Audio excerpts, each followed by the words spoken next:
The awakening of World Singer changed everything. The massive ship's presence forced all the galactic fleets to withdraw and reconsider their actions. General Ryu's boarding teams found themselves gently but firmly escorted off Kepler Station by forces they could not see or resist. Park Ji-hyuk, Ji-won's younger brother, arrived with a team of xenopsychologists. Unlike the military forces, he came to understand, not to conquer. "Sister," he said as they met in the linguistics lab, "the whole galaxy is talking about what happened here. Some are terrified, others are excited. What exactly are these Vorthak planning?" Ji-won had spent days in deep communication with the collective consciousness. The experience had changed her. She could feel the vast network of awakened ships across the galaxy, each one testing the civilizations around them. "They are not planning anything," she said. "They are watching, judging, waiting to see if we can grow beyond our violent nature." Through the station's windows, they could see the results of that judgment.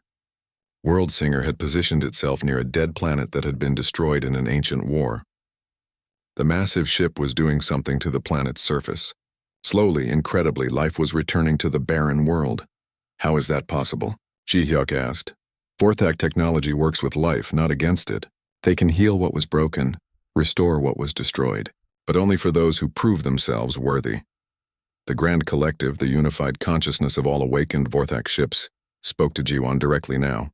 Their mental voice was like a symphony of ancient wisdom. "Young speaker," they said, "your species shows promise. Some of your kind learn our tongue with pure hearts, but others seek only power and domination. What would you have us do?" It was an incredible responsibility. Ji-won realized that her answer might determine the future of human civilization. "Judge us as individuals, not as a species," she said. "Work with those who seek understanding. Ignore those who seek only power, wisdom. This is why we chose your kind to awaken us." Across the galaxy, the Vorthak ships began to implement this policy. Those who approached them with weapons found themselves unable to function. Their ships would not fire, their computers would not work. But those who came in peace, who tried to learn the ancient language, found themselves welcomed. Dr. An had successfully learned enough Vorthak to communicate with eldest Singer. "They are offering to teach us," she reported excitedly. "Not just language, but science, medicine, engineering. Technologies that work with natural systems instead of destroying them." The catch was that the technology only worked when multiple species cooperated. A Vorthak healing device required human intuition, Xanthari precision, and Catherian logical thinking to function properly. No single species could operate their advanced systems alone. "Clever," Commander Yinari observed. "They are forcing cooperation whether we want it or not." Ji-won established the first Vorthak Language Institute on Kepler Station. Students came from across the galaxy, but only those who passed strict psychological testing were admitted. The Vorthak could sense intention and motivation. They would not teach those with dark hearts. Months passed. The initial panic and military posturing gave way to a new reality. The Vorthak ships had made large-scale warfare impossible. Any fleet that tried to attack another found their weapons mysteriously failing. Planets that had been at war for centuries suddenly found themselves forced to negotiate. "It is not perfect peace," Ambassador Moon observed during one of his regular visits to the station, "but it is enforced restraint. No one can afford to be the aggressor anymore." The changes were remarkable. The Xanthari Empire and the Catherian Republic, enemies for 500 years, were forced to work together to operate a Vorthak medical facility that could cure diseases affecting both species. Human traders found their ships upgraded with Vorthak technology that required them to help any distressed vessel they encountered. Ji-won stood in the observation deck, watching World Singer work on the restoration of another dead world. The massive ship was like a gardener, carefully nurturing new life from sterile soil. "You have done well, young speaker," the Grand Collective said to her. "Your species has potential. Not all of them, but enough. What happens now? Now we begin the long work of teaching. Those who wish to learn will learn. Those who wish to conquer will find themselves increasingly irrelevant. The galaxy will change, slowly but surely." Admiral Baek Soyoung had been forced to retire when her aggressive policies toward the Vorthak proved completely ineffective. General Ryu found himself commanding ships that would not fire on anyone. The old military hierarchies were crumbling, replaced by cooperative councils focused on exploration and development. rather than conquest. The politicians are furious, Ji-hyuk reported during one of his visits. They can no longer threaten each other with force. They actually have to negotiate and compromise. Good, Ji-won said. That was the whole point. She had learned the deepest secret of the Vorthak return. They had not simply left the galaxy 50,000 years ago. They had scattered their language across dozens of worlds, hidden in ruins and artifacts, waiting for a species curious and patient enough to piece it together. We seeded the galaxy with our words, the Grand Collective explained. Hidden in the ruins of dead civilizations, waiting for the right minds to find them. Your species, with your obsession for preserving dead languages, were perfectly suited to discover our legacy. Humanity had been chosen not for their strength or their technology, but for their curiosity about other cultures. Human archaeologists and linguists, often seen as impractical dreamers, had turned out to be the key to galactic transformation. The Vorthak Language Institute expanded to multiple worlds. Each new class of students learned not just the ancient tongue, but the philosophy behind it. The idea that knowledge belonged to all species. That cooperation was stronger than conquest. That understanding was more valuable than power. Years later, Ji-won stood aboard a living Vorthak ship, watching human and alien students work together to master the singer's tongue. The galaxy had not achieved perfect peace. There were still conflicts and disagreements. But the nature of those conflicts had changed. Wars were fought with words and ideas now, not weapons and armies. The Vorthak Guardians made sure of that. Are you satisfied with what you have achieved? She asked the Grand Collective. Satisfaction is not our goal, they replied. Growth is our goal. Learning is our goal. Your galaxy is still young, still learning, but it learns now instead of merely fighting. This is enough. Through the ship's living hull, Ji-won could feel the vast network of consciousness that connected all Vorthak vessels. They were not rulers or conquerors. They were teachers and guardians, helping young civilizations find their way to wisdom. The language had been the key. Not just the words themselves, but what the words represented. The idea that different species could understand each other. That knowledge could be shared freely. That the universe was vast enough for everyone to grow and flourish. As she watched a human student successfully communicate with a Zenthari classmate in perfect Vorthak, Ji-won smiled. The sleepers had awakened, and in doing so, they had awakened something in the galaxy itself. The age of conquest was ending. The age of understanding had begun. General Ryu Taewon paced the bridge of his command ship like a caged animal. He had been ordered to secure the alien technology by any means necessary. The other galactic powers were moving fast, and Earth could not afford to fall behind. Dr. Park refuses to cooperate, his aide reported. She says the aliens will only share their knowledge willingly. Then we will make them willing, General Ryu said coldly. Prepare a boarding team. We are taking control of that research station. On Kepler Station, the tension was thick enough to cut. 3 hostile fleets surrounded them, and more Vorthak ships were arriving every hour. Dr. An Subin had arrived to help Ji-won with the translation work, but the pressure from their own government was becoming unbearable. Ji-won, Dr. An said quietly.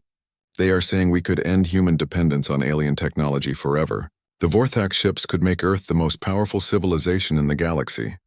That is exactly the wrong way to think about this, Ji-won replied. She had learned much more of the ancient language, and with it came understanding of the Vorthak mindset. They are not here to give us power. They are here to test our wisdom. Through her growing connection to the Vorthak language, Ji-won had begun to sense the collective consciousness of the awakened ships. It was vast and ancient, filled with the memories of 100 civilizations. The first singers had seen species rise and fall across the galaxy. They had watched worlds burn in endless wars. Eldest singer, she said, I can feel your sadness. You hoped we would be different. Some of you are different, the alien consciousness replied, but your leaders think like the leaders we knew 50,000 years ago. They see our guardians and think only of what they can take. The situation became critical when General Ryu's forces attacked the station. They came in fast, overwhelming the small security force. Commander Yinari tried to organize a defense, but they were outnumbered. Surrender the alien technology, and no one gets hurt, General Ryu announced over the station's communication system. Ji-won and Dr. An barricaded themselves in the linguistics lab with the crystal tablets. The artifacts were glowing brighter now, responding to the conflict around them. "We have to protect the tablets," Jiwon said. "They are the key to everything." Soldiers were trying to break down the lab door when Jiwon made a desperate decision. She had learned a new phrase from the tablets, one that seemed very important. She did not fully understand what it meant, but she could sense its power. Veltar Kathani Morthal, Saifan Korvet Nalashi. The effect was immediate and terrifying. Every piece of technology on the station shut down for a moment. Then something massive stirred in the space around them. Through the lab's windows, they could see a new ship materializing. It was enormous, dwarfing even the largest battleships in the surrounding fleets. The ship seemed to grow from nothingness, its biomechanical hull spreading like wings across the starfield. "What did you wake up?" Dr. An whispered. The new ship's voice filled not just the station, but every mind in the surrounding space.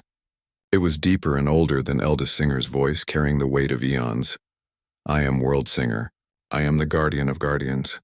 Who dares to threaten the first singers chosen?" General Ryu's confident voice suddenly sounded very small. "This is General Ryu of the Earth Defense Force. We are claiming this technology for humanity." "You are claiming nothing," World Singer replied. The massive ship's weapons systems came online, energy signatures that made the combined fleets look like toys. "You attack those who seek understanding. You threaten those who speak the singer's tongue with respect. This is not the behavior of the worthy." The three fleets suddenly found their weapon systems offline. Every ship, from the smallest fighter to the largest dreadnought, was suddenly helpless.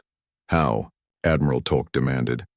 "We who sang the first songs, we who taught machines to think, we who gave consciousness to metal and crystal. Did you think your crude weapons could threaten us?" Jiwon felt the full weight of the Vorthak collective consciousness focusing on the situation. More ships were awakening across the galaxy. Ancient guardians that had slept for 50 millennia were stretching their minds and assessing the current state of galactic civilization. "Eldest Singer," she said, "please do not destroy them. They are afraid and greedy, but they are not evil." "We do not destroy unless we must," came the reply. "But the test is clear. Your species shows the same flaws as all who came before. The worthy few are outweighed by the unworthy many." Commander Yinari managed to reach the lab despite the chaos. "Dr. Park, the military is demanding you help them capture Vorthak technology. They say it is your duty as a human." "My duty is to understand, not to steal," Jiwon replied. The crystal tablets pulsed with new information. Jiwon could sense the full scope of the Vorthak test now. The ancient species had not just returned to share their technology. They had returned to judge whether the current galactic civilizations deserved to survive. "World Singer," she said carefully, "what happens if we fail your test? Then we return to our long sleep and the galaxy continues as it has. War conquest, the strong devouring the weak. Eventually your civilizations will destroy themselves as so many have before. And if we pass, then we share what we have learned in 50,000 years of existence. Technologies that can heal worlds, knowledge that can prevent wars, wisdom that can guide young species to maturity." Dr. An looked at her scanner readings. "Jiwon, the Vorthak ships are not just advanced technology. They are alive. The ships themselves are conscious beings. This explains so much. The Vorthak had not built ships, they had grown them. Each vessel was a living entity with its own mind, part of the greater collective consciousness." "Yes," World Singer confirmed. "We are the children of the first singers. We carry their memories and their purpose. We are not tools to be captured. We are beings to be understood." General Ryu was still trying to salvage his mission. "Dr. Park, you will teach our scientists the alien language immediately. That is an order." "I cannot," Jiwon replied. "The language cannot be forced.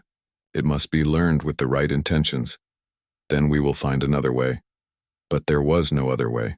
Across the galaxy, human linguists were successfully communicating with Vorthak ships, while military forces found themselves completely unable to capture or control the ancient guardians. The language itself was the test. Only those who approached it with genuine curiosity and respect could learn it.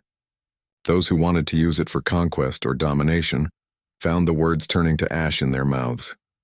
"The test continues," World Singer announced. "We will observe. We will judge. The worthy will be rewarded. The unworthy will be ignored." Jiwon realized that the galaxy stood at a crossroads. The return of the Vorthak could herald a new age of peace and knowledge, or it could be the end of everything they knew. The choice was not up to the ancient aliens, the choice was up to them. Ambassador Moon Jae-won arrived at Kepler Station with a team of diplomats and scientists. He was a calm man who had handled first-contact situations before, but nothing like this. Ancient aliens who could read minds and judge entire civilizations were beyond his experience. "Dr. Park," he said as they met in the station's conference room, "I need to understand exactly what we are dealing with. Can you communicate freely with this eldest singer?" Ji-won nodded.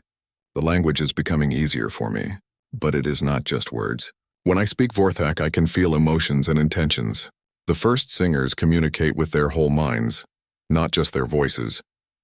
Dr. Shin Yoonji, a military strategist, studied the tactical displays.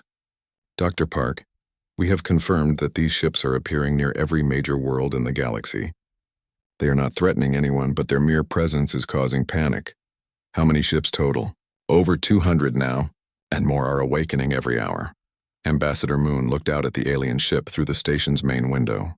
It had moved closer during the night, now floating only a few kilometers away. Its biomechanical hull continued to pulse with gentle light patterns. "Can you arrange a formal meeting with their leader?"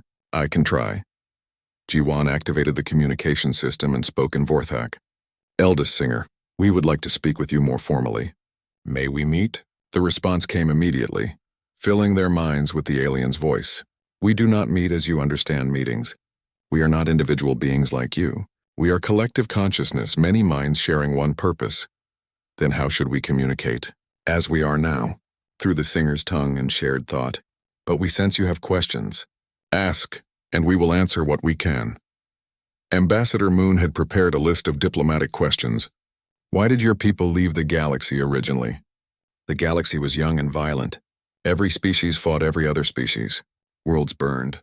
Civilizations destroyed each other for resources and territory. We tried to teach wisdom, but none would listen. So we departed, leaving guardians to watch and wait." "And what were you waiting for?" "For a species to demonstrate that they valued knowledge and understanding over conquest.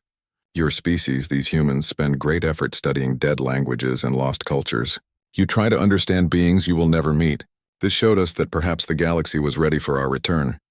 Dr. Shin Yoonji leaned forward. "But surely you understand that your sudden appearance has created fear. Military forces are mobilizing across the galaxy. Yes, we sense their fear and their greed. Many want to capture our guardians and steal our technology. This is exactly the behavior that drove us away before." Jawan felt a chill in the alien's mental voice. The first singers were disappointed but not surprised. "Can you teach the language to others?" Ambassador Moon asked. "So more people can communicate with you?" "We have tried this before with other species. The singer's tongue requires more than just learning words. It requires the right mindset, the right intentions. Most beings cannot speak it because they do not think the right way." "What do you mean?" Ji-won understood. "They mean that species focused on conquest and domination cannot learn Vorthak properly. The language requires empathy and genuine curiosity about others. Humans can learn it because we study dead cultures not to exploit them, but to understand them."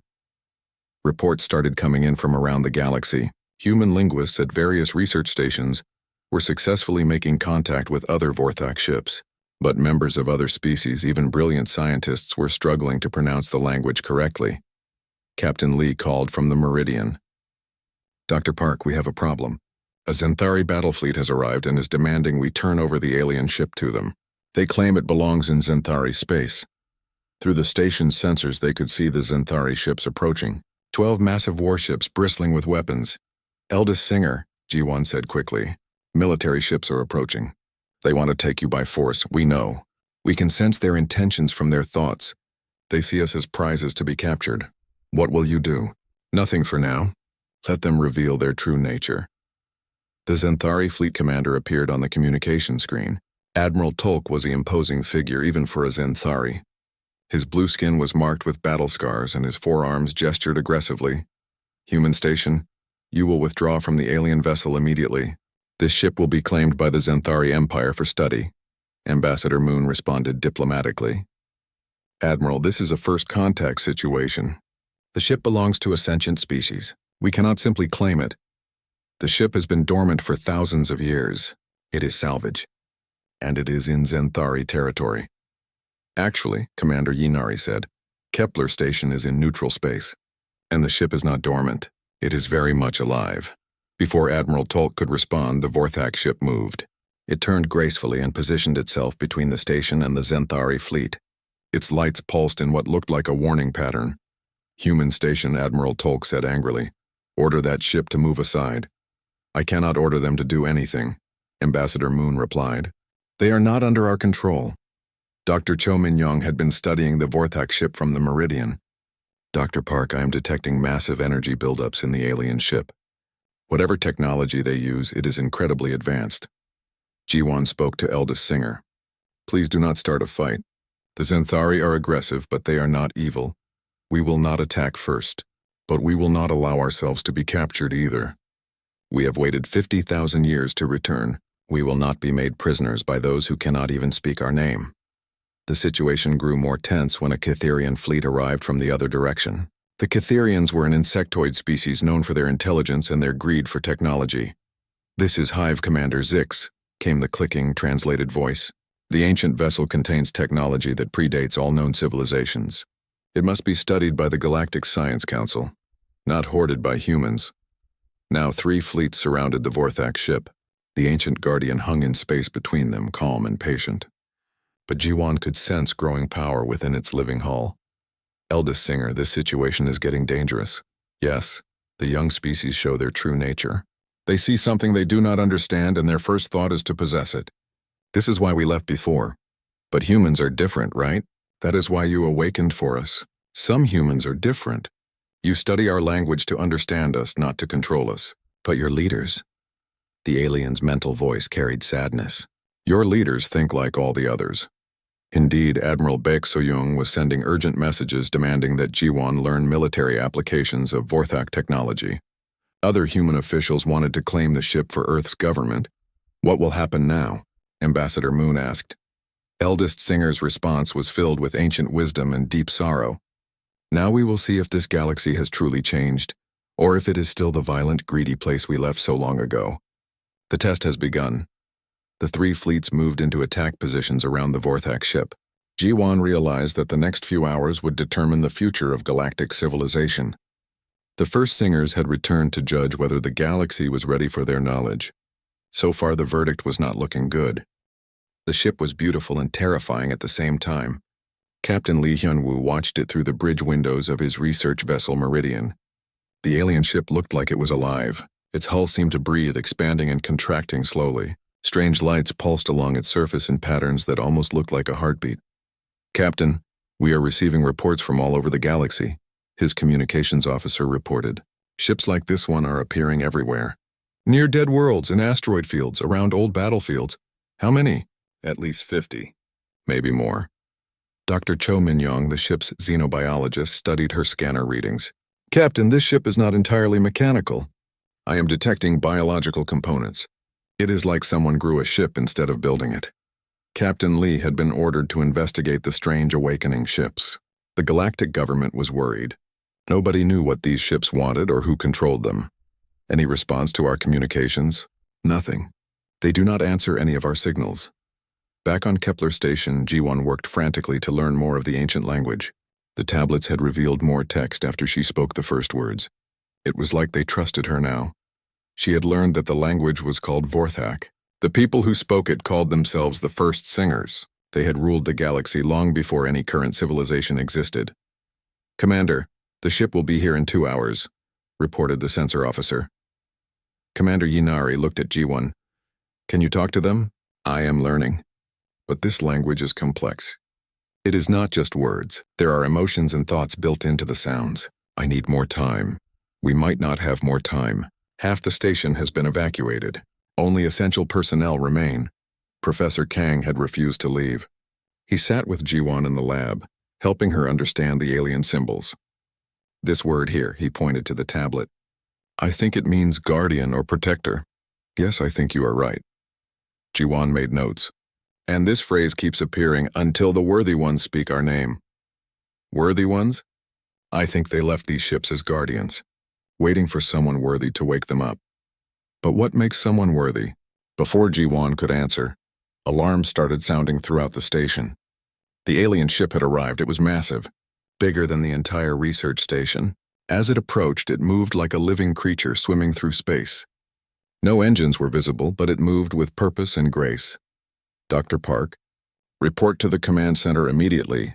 Commander Yinari's voice echoed through the station. In the command center, everyone stared at the main screen. The alien ship had stopped just outside the station's defensive perimeter. It hung in space, pulsing with gentle light. Scanners show it is not charging weapons, reported the tactical officer. But we cannot penetrate its hull. We have no idea what is inside. Dr. Park, Commander Yinari said. Try to communicate with them. Jiwon activated the communication system. She had practiced several phrases. Simple greetings and questions. She took a deep breath and spoke in the ancient Vorthak language. Veltar She Korvet, Nithara Vorthak Kelsan. The effect was immediate. The alien ship's lights pulsed brighter. Patterns of light raced across its hull. Then a voice responded. But it was not a voice from the communication system. The voice came from everywhere at once, seeming to speak directly into their minds. So, after 50 millennia of silence, one speaks the singer's tongue. We are surprised you are not what we expected. Everyone in the command center looked around in amazement. They could all understand the voice, even though it was speaking Vorthak. Who are you? Jiwon asked in the alien language. We are what remains of the first singers. I am the one you might call eldest singer. We have waited so long for this moment. Why were you waiting? We left when the galaxy was young and foolish, when all species cared about was war and conquest. We placed guardians throughout the galaxy and went to sleep, waiting for the worthy ones to awaken us. Commander Yinari stepped forward. What makes us worthy? The voice seemed amused. You study our language not to conquer or steal our secrets, but to understand. You preserve the words of dead civilizations. You seek knowledge for its own sake. This is worthy. Jiwon felt a strange sensation in her mind, like someone was gently reading her thoughts and memories. It did not hurt, but it was very unusual. Interesting, eldest singer said. Your species, these humans, they collect languages like treasures. They study dead words and try to understand lost peoples. This is why you could speak our tongue when others could not. Others have tried? Oh yes. Many species have found our artifacts over the millennia. But they wanted only power and technology. They could not learn the singer's tongue because they did not have the right intentions. Reports started coming in from around the galaxy. The other awakened ships were also communicating with anyone who could speak Vorthak. But so far only humans seemed able to learn the language properly. Admiral Baek Soyoung's face appeared on the communication screen from the galactic capital. Dr. Park, this is a matter of galactic security. I need you to find out what these aliens want. They are not invaders, Jiwon replied. They are the original guardians of the galaxy. They have been sleeping, waiting for someone to wake them up properly. And what do they want now that they are awake? Jiwon asked eldest singer this question. We want to see if this galaxy has finally grown wise. We return to observe and judge. If the current civilizations have learned to value knowledge over conquest, we will share what we know. If not, the voice trailed off ominously. If not what? Then we will sleep again for another 50,000 years. Captain Lee contacted the station from the Meridian. Dr. Park, we are detecting more ships heading this way. Large battle fleets from the Zenthari Empire and the Catherian Republic. They want to capture the alien technology. Jiwon felt a chill. This was exactly what the first singers had been afraid of. Already the galactic powers were thinking about conquest instead of understanding. Eldest singer, she said, military fleets are coming. They want to take your ships. We know. We can sense their intentions from far away. This is disappointing but not surprising. What will you do? We will wait and watch. If they attempt to take our guardians by force, they will learn why we were called the first singers. Our ships do not fall easily to those with unworthy hearts. The alien ship's lights pulsed in what almost looked like a warning pattern. Jiwon realized that the galaxy was about to face a test. The first singers had returned not as conquerors, but as judges. And so far, most of the galaxy was failing that test. She looked at the approaching fleet signatures on the scanner. Soon, there would be a confrontation between the ancient guardians and the modern military powers. She hoped her growing understanding of the Vorthak language would be enough to prevent a disaster. The ancient ship hung in space like a sleeping giant, beautiful and patient. But Jiwon could sense the incredible power contained within its living hull. The first singers had ruled the galaxy once. If they chose to do so again, nothing could stop them. Dr. Park Ji-won pushed her glasses up her nose and stared at the strange symbols on her computer screen. The research station was quiet at this hour. Most people were sleeping, but Ji-won could not sleep. She had been working for 3 days straight on these new artifacts. The crystalline tablets had arrived yesterday from the Void Sector. Nobody went to the Void Sector anymore. It was empty space filled with dead worlds and broken ships.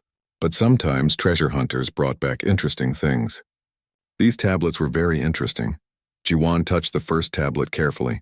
It was smooth and cold like glass, but it felt alive somehow. Strange symbols covered its surface. The symbols looked like no language she had ever seen before. And Ji-won had seen many languages. She had spent her whole life studying dead alien languages. Still working. Commander Yinari walked into the lab. She carried 2 cups of coffee. Thank you. Ji-won took the coffee gratefully. These tablets are different. Look at this, she pointed to her screen. The computer had scanned the tablets and found something amazing. They are over 50,000 years old, older than any civilization we know. Commander Yinari frowned. That is impossible. The oldest known civilization is only 30,000 years old. I know, but the scans do not lie. Ji-won pulled up another screen. And look at this. These are not just symbols. They have harmonic notations. Like musical notes. Musical notes? Yes, the language was meant to be sung, not just spoken. But who could have made this? And why did they disappear? Professor Kang Dong-hyun entered the lab. He was old, even for a Zenthari. His blue skin had turned pale with age, and his forearms moved slowly. But his mind was still sharp. Ah, the mysterious tablets, he said. I have been reading about them. Very strange indeed. Professor, have you ever seen anything like this? Ji-won showed him the symbols. The old alien studied the screen carefully. No, but there are legends. Very old legends about the first speakers. They say the first speakers could talk to machines. They could wake sleeping ships with their words. Legends, Commander Yinari said. Just stories, perhaps. But all legends have some truth. Professor Kang touched one of the tablets. These feel alive, like they are waiting for something. Ji-won went back to work. She tried every translation program she had. Nothing worked. The symbols were too different, too old. But she did not give up. She had learned 23 dead alien languages. She would learn this one too. Hours passed. Ji-won found patterns in the symbols. Some appeared together often. Others never appeared together. Slowly, very slowly, she began to understand. I think I have something, she said. Professor Kang and Commander Yinari had gone to sleep. The lab was empty except for Ji-won. She looked at the first complete phrase she had translated. When the words return, the sleepers shall wake. The words sent chills down her spine. What sleepers? What words? She studied the tablets more carefully. The harmonic notations became clearer. She could see how the words should sound. Ji-won practiced the sounds quietly. The language felt strange in her mouth. It was not just about moving her tongue and lips. The sound seemed to come from deep inside her chest, like singing and speaking at the same time. She found another phrase. We who sing to the void, we who wake the ancient guardians. Guardians, sleepers. The pieces were starting to fit together. This was not just any dead language. This was something special, something important. The computer beeped. Energy readings from the tablets had changed. They were getting warmer. Small lights flickered inside the crystal. Impossible, Ji-won whispered. She touched the first tablet again. It was definitely warmer now. The symbols seemed to glow faintly. She looked at her translation again. Maybe if she spoke the words correctly. Ji-won took a deep breath. She tried to match the harmonic notations. The sounds felt right somehow, like her voice was meant to make these sounds. Veltarnos she Veltarnos keth. The words echoed in the empty lab. For a moment, nothing happened. Then every screen in the lab flickered. The lights dimmed and came back. The tablets glowed brighter. What did I just do? Ji-won stared at the tablets in wonder. Her computer started beeping rapidly. Emergency signals were coming from all over the station. She opened the communication channel. This is Commander Yinari to all stations. We are detecting massive energy signatures in the void sector. Unknown objects are powering up. All personnel report to stations immediately. Ji-won's hands shook as she saved her work. The words she had spoken meant something. The sleepers were waking up. But what were the sleepers? And what had she just started? She ran to the observation deck. Through the large windows, she could see space. It looked normal. Stars and darkness. But the sensors were going crazy. Something was happening in the void sector. Something big. Professor Kang arrived, breathing heavily. What happened? The entire station felt that energy pulse. I spoke the words, Ji-won said quietly. I spoke the ancient language, and I think I just woke something up. Commander Yinari's voice came over the speakers again. All scientific personnel report to the command center immediately. We have a situation. In the command center, screens showed the void sector. Dozens of energy signatures were appearing. Objects that had been cold and dead for thousands of years were coming to life. Dr. Park, Commander Yinari said. What exactly did you do? Ji-won explained about the tablets and the ancient language. About the words that seemed to wake things up. So you spoke some old words and now dead ships are turning on? It seems that way. An alarm sounded. Commander, the communications officer called out. One of the energy signatures is moving. It is heading this way. On the main screen, they could see it, a massive shape moving through space toward their station.